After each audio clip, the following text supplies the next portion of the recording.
Vamos a cambiar de tema, que tiene relación también con lo que sucede en el Congreso. Comunidades mapuches de Purén y Lumaco se tomaron ayer en la municipalidad de esa comuna para manifestar su rechazo a la propuesta de entregarle a los pueblos originarios escaños reservados en el Senado, una manifestación que finalmente terminó en horas de la tarde de ayer, argumentando que el pueblo mapuche ha sido objeto de imposiciones por parte del Estado chileno, una situación que continuaría luego del plebiscito. Para conversar sobre esta controversia, tomamos contacto con Fernando Pairicán, historiador e investigador del Centro de Estudios Interculturales e Indígenas. Fernando, gracias por este contacto. Muy buenos días. Buenos días. A ver, con respecto a esta toma que yo decía durante la tarde, alrededor de las 19 horas, finalmente se depuso, hay un punto que es bueno conversar. Se están discutiendo los escaños reservados para pueblos indígenas, parte de la Convención Constitucional, hay una controversia entre los partidos del oficialismo y de la oposición, pero aquí hubo comunidades mapuches que están en contra de eso, de alguna manera sosteniendo que no ven efectivamente de que hay una representación, así lo entiendo yo, no sé cómo lo entenderás tú, una representación de los pueblos mapuches, los pueblos indígenas en esta convención para desarrollar una nueva Carta Magna. De alguna manera, también, al parecer, el mundo político estaría desconectándose sobre este tema en particular. No sé qué opinas. No es extraño en la historia de nuestro pueblo las diferencias y las controversias a la hora de un momento histórico. Quien mejor ha estudiado esto me parece que es Rolf Foster en su libro Pacto de Sumisión o Actos de Rebelión, y en él plantea justamente esa tesis, ¿no? Que cada pacto, la consulta es si son de sumisión o de rebelión. Y la historia de los pactos, en la historia del pueblo mapuche, han convivido las discrepancias y también las convivencias en ello. Por ende, a mí no me parece extraño que hayan hermanos y hermanas que no compartan la vía política en torno a la plurinacionalidad y que miren con recelos este momento político, porque también creo que lo sustenta algo que es real y que lo han planteado. Existen presos políticos, existen allanamientos a las comunidades en conflicto, hay una deuda histórica en torno a la situación de la tierra y por ende miran con desconfianza este proceso político porque creo en algún sentido que la República de Chile tampoco se ha caracterizado en su historia por ser buenos vecinos. Entonces conviven ambas almas, creo yo. Claro, cuando conviven distintas almas, y eso es parte de todos los grupos, las sociedades, evidentemente aquí hay un sector que opina que hay un avance importante con respecto a la discusión de escaños reservados para la Convención Constitucional. Dicen que falta mucho, pero se habla de un avance. Aquí puedo ver otro sector que más bien está expresando su desconfianza a la institucionalidad. Esa es un poco la conclusión que podemos tomar. En efecto, hay una... Desde la desconfianza, y eso es un punto que hay que abordar desde lo profundo que ha sido el conflicto de hace tantos años.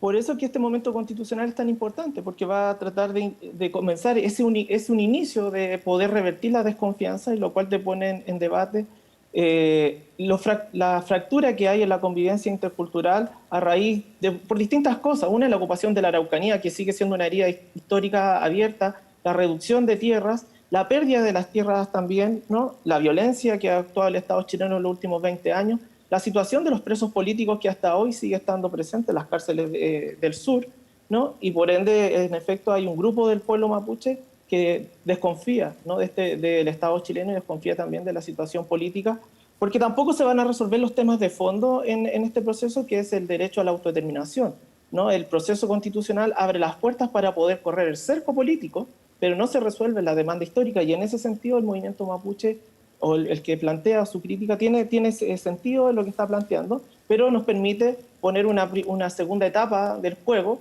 que es justamente la conquista de los derechos fundamentales o los derechos colectivos, como el ejercicio de la autodeterminación vía autonomía política.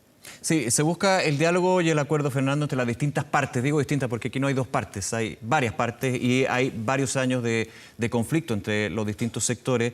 Y hay uno de los puntos que entra esa desconfianza que yo estaba mencionando, y uno quizás de los más discutidos en el último tiempo es el concepto de presos políticos. Desde un sector, y también desde tu mirada, hay presos políticos en Chile. Desde otro sector político, pero también desde distintos puntos de vista, no hay presos políticos en Chile, y al parecer son dos visiones totalmente irreconciliables, no se va a llegar a ningún acuerdo. Eso puede generar también problemas en ese diálogo, conversación que muchos dicen, y la gran mayoría, es necesario tenerlo, pero cuando hay puntos de vista totalmente y diametralmente distintos.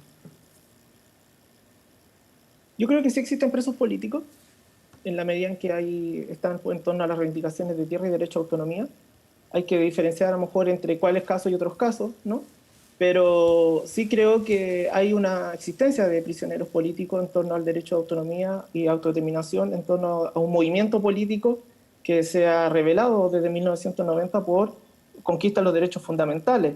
Y ojo, el movimiento mapuche en la década del 80 ya planteó la idea de una nueva constitución, las MAPU fueron claros en esa reivindicación, la Comisión 500 años de resistencia, formada en el año 89, que va a empezar a crear la bandera, la Huenufoye, que se presenta en el año 92, plantea un nuevo trato y un reconocimiento constitucional, es una demanda histórica también del movimiento mapuche autonomista, y que al no concederse y no poder avanzar en torno a aquello, o la ratificación del convenio 169 de la OIT, que se ratifica muy tiempo posterior, va a permitir un escenario para que se forje un movimiento mucho más radical en torno a los derechos a la autonomía, que es un derecho, según la ONU, un derecho humano fundamental de todo pueblo originario. En ese sentido, el movimiento mapuche no ha luchado por algo distinto que no sea lo que está reconocido a nivel internacional como sus derechos colectivos, ¿no? Entonces creo que hay que entender esta compleja dinámica en que se está dando en torno a este nuevo proceso constitucional, en la cual estás debatiendo escaños reservados, pero tienes personas como Yura Seco hoy día en el Mercurio, que te plantea que una crítica sobre la sobrerepresentación supuestamente que generaría los derechos de los pueblos originarios, los escaños reservados, y por otro lado tiene la manifestación de una prisión política que responde a un viejo escenario en torno a la ausencia de derechos colectivos. A ver, pero vuelvo un poco al punto. En una convención constitucional, en la redacción de una nueva carta fundamental, ¿cómo conviven desde ese concepto, desde ese punto que están discutidos, un sector que considera que hay presos políticos en Chile y otro que dice que no existen los presos políticos en Chile y que más bien, ha sido a través de procesos judiciales totalmente transparentes? El debate que va a dar el proceso constitucional y que creo que va a ser parte de los debates que vamos a considerar en torno a la nueva constitución y el nuevo Chile que nacería o van a nacer de esta Carta Magna, ¿no? Yo considero que sí hay prisioneros políticos mapuches, están en torno a reivindicaciones de tierra, creo que hay que diferenciar entre caso y caso, sí, no obstante, pero la criminalización de la protesta mapuche no es solo un aspecto que lo planteamos nosotros, es algo que se ha manifestado personas internacionales, ¿no?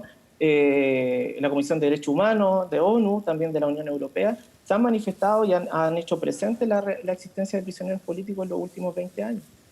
Fernando, vuelvo al punto con que comenzamos esta entrevista, esta conversación. ¿Cómo evalúas tú lo que ha sido la discusión sobre escaños reservados? Está, no sé si entrampada, pero a nivel de la discusión en el Congreso donde se está conversando, hay visiones bien contrapuestas con respecto a lo que sería. No veo que nadie en general de los sectores políticos niegue la posibilidad de escaños reservados, pero sí en la forma hay una discusión bien profunda.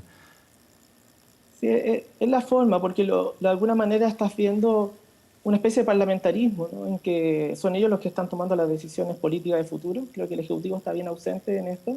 De hecho, no se presentó para poder dar sus recomendaciones frente al debate de escaños reservados.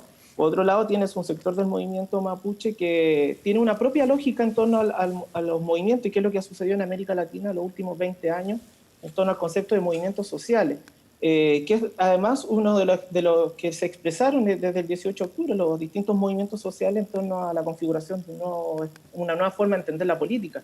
Y en ese ámbito, un sector del movimiento mapuche, encabezado por los alcaldes, han expresado la idea de poder avanzar en escaños reservados para el movimiento mapuche o el movimiento indígena en específico en Chile, fuera de los partidos políticos y a partir de la autoidentificación.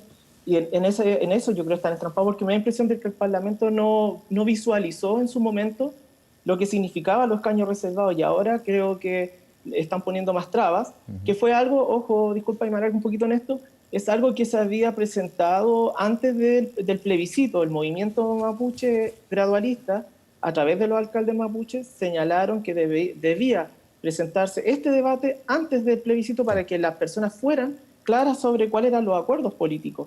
Y ellos no lo hicieron en su momento y ahora que estamos pasado el plebiscito, comienza a plantear de que se estaría pasando a llevar los acuerdos o lo que se ratificó en el plebiscito, pero creo que el Parlamento no actuó en su momento que debía, y ahora que ya pasó quieren un poco hacer un retroceder, ¿no?, frente a lo que se ha avanzado, lo cual habla en torno a la incapacidad de poder pensar los próximos 20 o 30 años sobre la situación y la relación de los pueblos originarios con el Estado chileno. Fernando, en experiencia comparada, ¿cuáles son los ejemplos a nivel internacional de cómo se debería llevar esta discusión sobre los escaños reservados, sobre la representación política e institucional también de los pueblos originarios? ¿Hace sentido la idea de Nueva Zelanda en torno al pueblo maorí? Ellos hoy día ya debatieron que los escaños reservados no es necesario por toda la interculturalidad que ya existe, que lo cual se da cuenta en la última elección, ¿no? Sí. Ahí hay un ejemplo. Creo que los escaños reservados también, visto la idea de la plurinacionalidad en torno a los países andinos, ¿no? Creo que también es factible. Creo que Rapa Nui va a negociar otra forma de autonomía por su forma geográfica que tiene y su Claro. propia historia, que está muy relacionado con lo sucedido desde 1964 en adelante. Por lo tanto, creo que me parece que hay que negociar distintas formas políticas dependiendo de la autonomía de cada pueblo originario y su soberanía política. Pero discutir estos escaños reservados para la Convención Constitucional, a tu juicio, marca un punto, no sé si de inflexión, pero sí de partida para ir hablando en otro tipo de representación. De hecho, desde algo que ha sido tan transversal, pero que finalmente muchos dicen está ahí, que es el reconocimiento constitucional de los pueblos indígenas. Yo creo que el uso de los escaños reservados por parte del pueblo originario te permite una fuerza política autónoma y poder de alguna manera llevar a Chile en torno a los nuevos derechos colectivos del siglo XXI y sacarlo del siglo XX, en donde el indígena tiene que estar bajo la tutela de los partidos tradicionales, o también un poco creando comisiones de verdad histórica y nuevo trato de forma permanente, ¿no? Esto es un tema político, ¿no? Y la situación del pueblo mapuche, incluyendo la realidad de los presos políticos y la violencia que existe en el Gualmapu, es político. Y este es el momento político para poder cambiar ese escenario de los últimos 20 años. Si no, la continuidad de la expresión, de la violencia, de la cárcel, de lo no resuelto, ¿no? Vamos a crear nuevas comisiones de verdad histórica y nuevo trato para cuando tenemos hoy día la coyuntura política para poder avanzar en torno a los derechos colectivos de las distintas naciones originarias que están dentro de Chile. Fernando Pairicán, en los minutos que nos quedan, quiero tocar otro tema. El presidente de la República, Sebastián Piñera, se dirige a la región de la Araucanía y se habla de lo que podría ser la designación de un delegado, de un encargado especial para abordar el conflicto en la macrozona sur. ¿Cuáles son tus apreciaciones al respecto, más allá de la visita del presidente con el nuevo ministro del Interior, Rodrigo Delgado, de esta posibilidad de que haya una persona encargada para abordar los distintos focos? Y vuelvo al punto porque si uno hace memoria, esto también tenía nombre y se llamaba Plan Araucanía, había un ministro designado y que finalmente quedó nada. O muy poco, digamos, para ser justo. Sí, te entiendo. La política de futuro está pasando por el Parlamento. Me parece que el Ejecutivo está actuando de forma retrasada políticamente. Las veces que ha actuado el Ejecutivo en el conflicto mapuche ha sido para aumentar la violencia y la criminalización. Creo que son gran parte, este gobierno y el Ministerio del Interior, desde el ministro Chagui en adelante, han sido los responsables en torno a la violencia y la pérdida de la política para poder dialogar con los pueblos originarios.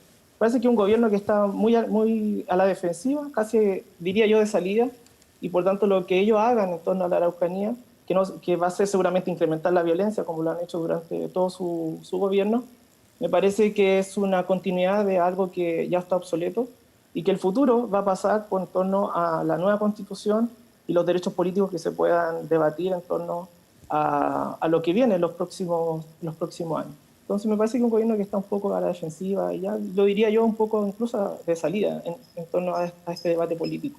Es decir, Fernando, y tomando un poco tus palabras, ¿tú crees que de aquí a cuando ya existe una nueva constitución, porque va a haber un tiempo, un plazo de 2 años para que la Convención Constitucional funcione, qué se hace entre medio? Son 2 años, es un tiempo bien largo. Yo, a lo mejor solicitarle al Ejecutivo que la violencia del Estado no ha resuelto nada en torno a la historia de los pueblos originarios ni del pueblo mapuche. Y que de hecho creo que han sido su forma de actuar a través de Carabineros de Chile ha aumentado la violencia y la desconfianza de parte de los sectores mapuches que se manifiestan justamente en Gualmapu crítico a este proceso político, porque sobre ellos y sobre ella está Carabineros de Chile, están los helicópteros que allanan las comunidades. Hay historias de violencia, ¿no? que ellos cuentan, están en los medios de información que han hecho el movimiento mapuche, y por lo tanto creo que lo único que hacen es agudizar un conflicto en el cual creo que la población en su conjunto está un poco agotada, ¿no? de la violencia, tanto del Ejecutivo como también la violencia de parte del movimiento mapuche para poder resistir de alguna manera en torno a la violencia del Estado. Fernando Pairicán, como siempre, muchísimas gracias por acompañarnos y esta conversación en Canal 24 Horas. Que tenga buen día.